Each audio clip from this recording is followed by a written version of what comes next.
প্রবাসীদের হয়রানির শেষ নেই। স্ক্রিনে যে ভিডিওটা আপনারা দেখতে পাচ্ছেন, এখানে অনেক জনসংখ্যা রয়েছে যাদের পাসপোর্টের সমস্যা, অর্থাৎ তারা এমআরপি পাসপোর্ট থেকে ই পাসপোর্ট করার জন্য গিয়েছিল। মানে পাসপোর্টের যেহেতু সমস্যা তাদের, তো সমস্যার সমাধান করার জন্য তো অবশ্যই পাসপোর্ট অফিসে যেতে হবে। তারা গিয়েছিল এবং পাসপোর্টের কর্মকর্তারা তাদের খাতাগুলি, অর্থাৎ তাদের যে কাগজপত্রগুলি এগুলো দেখেছে, দেখার পরে বলতেছে যে তোমরা এখানে অপেক্ষা করো। এবং একটু পরে তারা আবার যায় এবং বলে যে এখন না, পরে আসো, 2 ঘন্টা পরে আসো। মানে এভাবে প্রবাসীদের হয়রানি করতেছে। তো আপনারা স্ক্রিনে দেখতেই পারছেন যে এখানে কতজন প্রবাসী রয়েছে, অনেক প্রবাসী রয়েছে। আরো তো অনেক সমস্যা রয়েছে, অনেকে তারা এখনো যাচ্ছে না। তারা যদি যায় মানে ওরা তো পাগল হয়ে যাবে। যারা কর্মকর্তা রয়েছে এখানে, তারা বিরক্তি অনুভব করছে তাদের এই সমস্যাগুলো থেকে। যারা কর্মকর্তা রয়েছে তাদের যদি এই সমস্যাটা হইতো, তাহলে আপনি তো অবশ্যই এইসব লাইনে এসে দাঁড়াতেন। আজকে আপনার সমস্যা নাই বলে আপনি এটাকে গুরুত্ব দিচ্ছেন না। তো একজন প্রবাসীর যে পাসপোর্টের যে সমস্যাটা, এই সমস্যাটা একমাত্র যার সেই বোঝে আসলে যে কতটুকু সমস্যা আমি আছি। কারণ আমার বিষয়টা না লাগলে আমার অবস্থা খারাপ হয়ে যাবে। আমাকে দেশে চলে যেতে হবে, কোম্পানি আমাকে রাখবে না। মানে পরিবারের হাল সে ধরতে পারবে না, কঠিন হয়ে পড়বে। একটা রানিং ভিসা রেখে কি কেউ মানে অবৈধ হয়ে যাক, এটা কি কেউ চায়?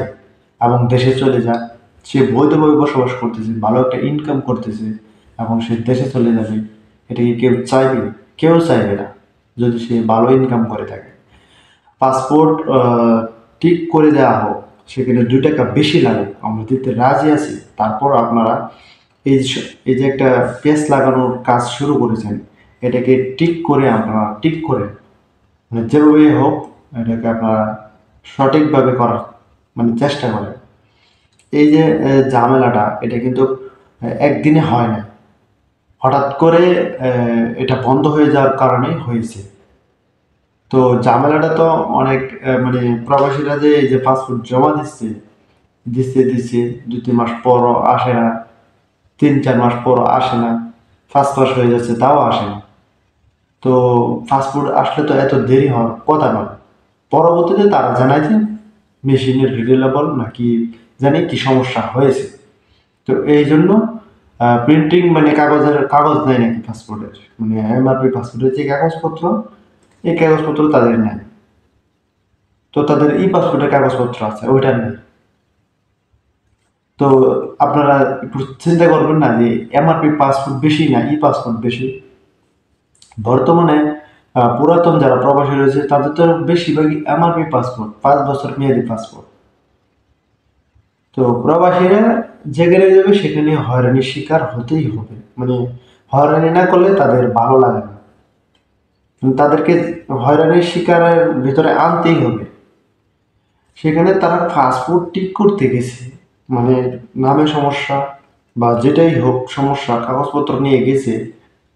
সেখানে অফিসের কর্মকর্তারা বিরক্ত অনুভব করছে যে আমরা তোমাদের এই সব মানে এত জনসংখ্যা দেখে মানে তারা পাগল হয়ে গেছে, মানে কাজ করতে হবে তো এখানে।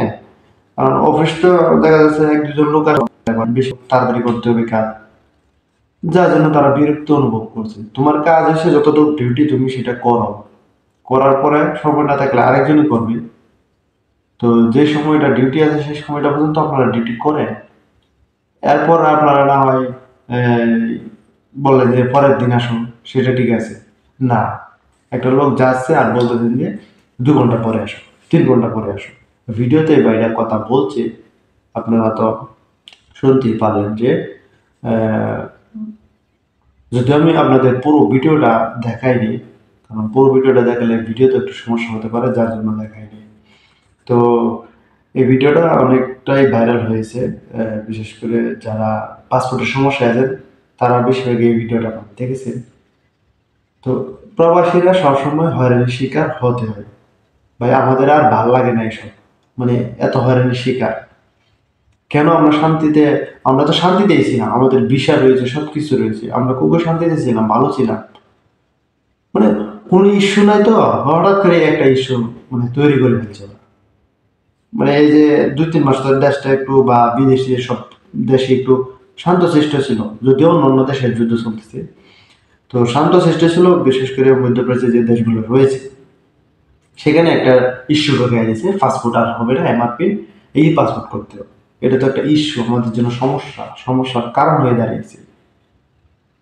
সবকিছু আমাদের ঠিকঠাক আছে, নাম ঠিকানা সবই ঠিকঠাক আছে, শুধুমাত্র জন্ম নিবন্ধনে হয়তো এনআইডি কার্ডের সাথে একটু সমস্যা আছে, আর সব কিছু ঠিক আছে। এখন আমাদের কি বাংলাদেশের নাগরিক ধরা যাবে না? অনেকে বলতেছে যে সব সঠিক তথ্য যদি না থাকে সে বাংলাদেশের নাগরিক না।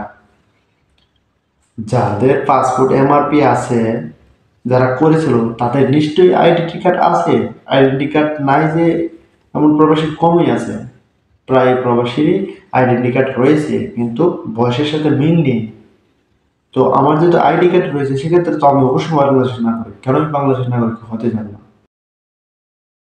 তো যাই হোক, এত কিছু কথা বললাম, এখন আমাদের কথা হচ্ছে আমাদের এই সমাধানগুলো সমস্যা যাতে না হয়, যেভাবে দ্রুত করা যায় সেটাই আপনারা চেষ্টা করুন। মানে দ্রুত চাই আমাদের, খুব দ্রুত করতে হবে।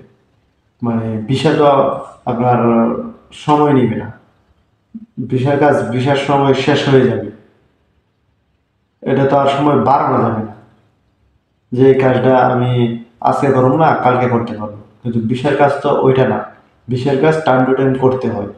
এটা আপনারাও জানেন, আমরাও জানি যারা প্রবাসী রয়েছে সাধারণ। তো এটা আপনাদের কাছে জোরদার অনুরোধ করছি যে যত দ্রুত সম্ভব আপনারা এই সমস্যাগুলো সমাধান করার চেষ্টা করুন। আসসালামু আলাইকুম।